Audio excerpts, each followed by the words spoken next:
નમસ્કાર, આપ સૌનું સ્વાગત છે. આજે આપણે વાત કરવાના છીએ બીએફ સ્કિનર વિશે અને એમના એ પ્રખ્યાત પ્રયોગ વિશે, જેણે આપણને સમજાવ્યું કે આપણા કાર્યોના જે પરિણામો આવે છે એ જ ખરેખર આપણા ભવિષ્યના વર્તનને કેવી રીતે આકાર આપે છે. ચાલો સમજીએ. એક મિનિટ, વિચારો, આપણું વર્તન કેવી રીતે ઘડાય છે? સામાન્ય રીતે આપણે શું માનીએ છીએ કે ભાઈ કંઈક થાય અને પછી આપણે એના પર રિએક્ટ કરીએ, બરાબર ને?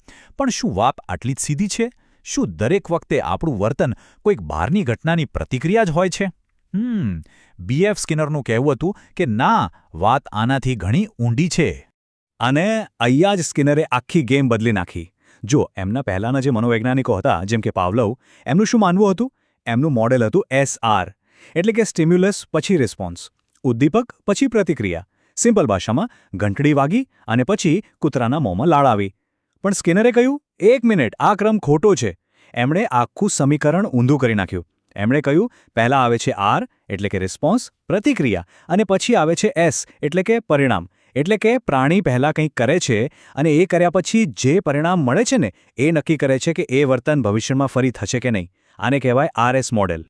અને હા, સ્કિનર માત્ર વાતો નહોતા કરતા. એમણે પોતાના આ વિચારને સાબિત કરવા માટે પ્રયોગશાળામાં કામ કર્યું. એમણે જે પ્રયોગો કર્યા એ ખરેખર વર્તનને સમજવાની દિશામાં એક મોટો કૂદકો હતો. તો ચાલો સીધા જ એમની લેબમાં જઈએ અને જોઈએ કે ત્યાં શું થયું. આ પ્રયોગ તો કદાચ તમે સાંભળ્યો જ હશે, સ્કિનર બોક્સ. કલ્પના કરો, એક બોક્સ છે, એની અંદર એક ભૂખ્યો ઉંદર છે, બિચારો આમ તેમ ફાંફા મારે છે, અને અચાનક ભૂલથી જ એનાથી એક લીવર દબાઈ જાય છે, અને શું થાય છે? ટિંગ! ખાવાની એક ગોળી નીચે પડે છે. હવે ઉંદર માટે તો આ જલસો થઈ ગયો. એનું જે વર્તન હતું, એટલે કે લીવર દબાવવાનું, એનું પરિણામ શું આવ્યું? ખોરાક મળ્યો. એટલે કે એક સારું પરિણામ. બસ પછી તો શું? થોડીવાર પછી ઉંદરને સમજાઈ ગયું કે આ લીવર દબાવવા જેવી વસ્તુ છે, અને ધીમે ધીમે એ જાણી જોઈને ઇરાદાપૂર્વક લીવર દબાવતો થઈ ગયો. કેમ? કારણ કે પરિણામ સારું હતું. પણ વાત અહીંયા અટકતી નથી. સ્કિનરે વિચાર્યું, શું આપણે આનાથી પણ આગળ જઈ શકીએ? શું કોઈ જટિલ વર્તન શીખવી શકાય? અને જવાબ મળ્યો હા. આ ટેકનિકને એમણે નામ આપ્યું શેપિંગ, એટલે કે ઘડતર. દાખલા તરીકે એમણે કબૂતરને એક ચોક્કસ ડિસ્ક પર ચાંચ મારતા શીખવવું હતું. હવે કબૂતરને સીધું તો આવડશે નહીં, તો એમણે શું કર્યું? પહેલાં કબૂતર ખાલી ડિસ્કની દિશામાં ફરે ને તો પણ એને દાણા આપે. સરસ. પછી જ્યારે ડિસ્કની થોડું નજીક જાય ત્યારે દાણા આપે. ઓકે. અને છેલ્લે જ્યારે એ બરાબર ડિસ્ક પર જ ચાંચ મારે ત્યારે જ એને દાણા મળે. જોયું? નાના નાના સ્ટેપ્સને પુરસ્કાર આપીને એક આખું જટિલ વર્તન શીખવી દીધું.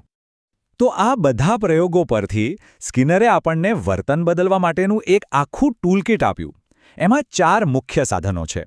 આ 4 સાધનોને જો બરાબર સમજી લઈએ ને, તો આપણે કોઈપણ વર્તનને વધારી કે ઘટાડી શકીએ છીએ. ચાલો એક પછી એક આ ટૂલ્સને ખોલીને જોઈએ.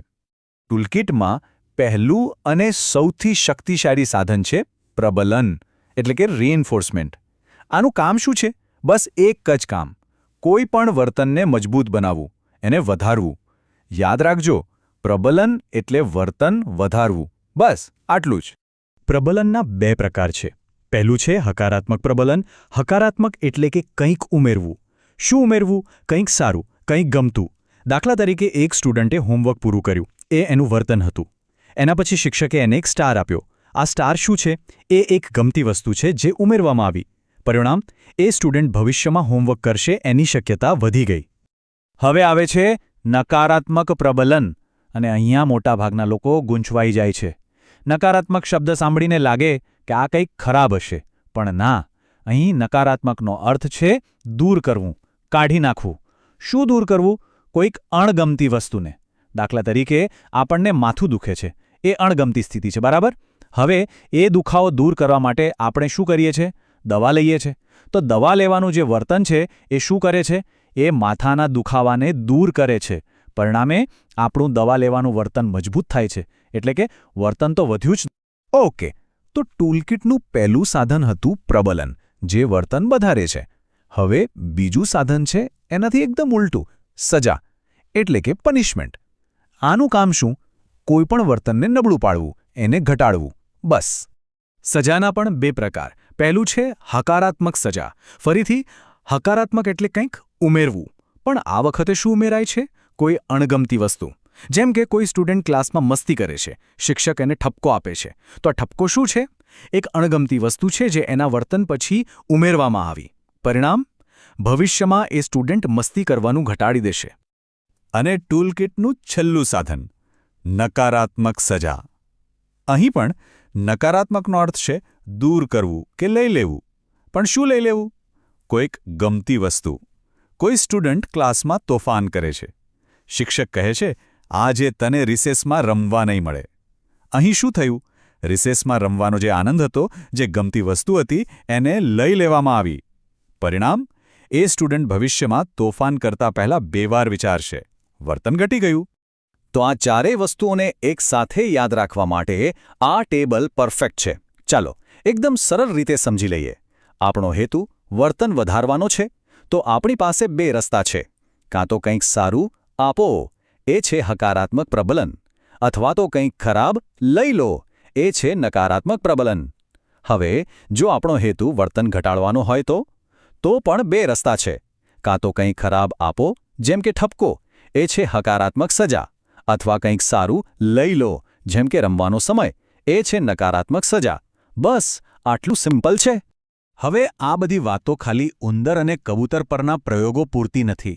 આ સિદ્ધાંતોની સૌથી મોટી અસર ક્યાંક થઈ હોય તો એ છે શિક્ષણના ક્ષેત્રમાં. ચાલો હવે જોઈએ કે સ્કિનરના આ વિચારો ક્લાસરૂમમાં કેવી રીતે ક્રાંતિ લાવી શકે છે. આપણે આજે જે ઈ-લર્નિંગ એપ્સ અને ઓનલાઈન કોર્સ જોઈએ છે ને, એનો પાયો સ્કિનરના વિચારોમાં છે. એને કહેવાય પ્રોગ્રામ્ડ લર્નિંગ. એમાં શું હોય? આખો સિલેબસ નાના નાના ટુકડાઓમાં વહેંચેલો હોય. તમે એક સ્ટેપ પૂરું કરો, સાચો જવાબ આપો અને તરત જ તમને વેરી ગુડ જેવો પોઝિટિવ ફીડબેક મળે. આ બીજું કંઈ નહીં પણ હકારાત્મક પ્રબલન જ છે. એના સિવાય ક્લાસમાં ડિસિપ્લિન જાળવવા માટે પણ આ સિદ્ધાંતોનો ભરપૂર ઉપયોગ થાય છે. અહીં એક બહુ જ મજેદાર અને પ્રેક્ટિકલ ટેકનિક છે. ધારો કે ક્લાસમાં એક બહુ તોફાની સ્ટુડન્ટ છે. એને વારે વારે સજા આપવાને બદલે એને ક્લાસનું મોનિટર બનાવી દો. વિચારો શું થશે? હવે એના પર જવાબદારી આવી ગઈ. જ્યારે જવાબદારી સારી રીતે નિભાવશે ત્યારે એને વખાણ મળશે. આ શું થયું? એના સારા વર્તન માટે હકારાત્મક પ્રબલન, અને એનું ધ્યાન તોફાનમાંથી હટીને જવાબદારી તરફ વળી જશે. આ સજા કરતાં ક્યાંય વધારે અસરકારક ઉપાય છે, ખરું ને? તો આ આખી વાતનો સાર શું છે? બસ એક લાઇનમાં. જો કોઈ પણ વર્તનને સમજવું હોય કે એને બદલવું હોય, તો એ ના જુઓ કે એ વર્તન કેમ થયું. એ જુઓ કે એ વર્તન પછી તરત શું થયું. કારણ કે એ પરિણામ જ છે જે ભવિષ્યના વર્તનની દિશા નક્કી કરશે. એ જ ખરી ચાવી છે. તો હવે આ બધું જાણ્યા પછી એક સવાલ મનમાં જરૂર થવો જોઈએ. આપણે આ 4 ટૂલ્સ જોયા, જરા આપણી આસપાસ નજર દોડાવીએ. સ્કૂલમાં, ઓફિસમાં, ઘરમાં આ 4માંથી કયા સાધનનો ઉપયોગ સૌથી વધુ થતો દેખાય છે? કદાચ આનો જવાબ આપણને આપણા સમાજ અને આપણી શીખવાની પદ્ધતિઓ વિશે ઘણું બધું કહી જશે. વિચારવા જેવી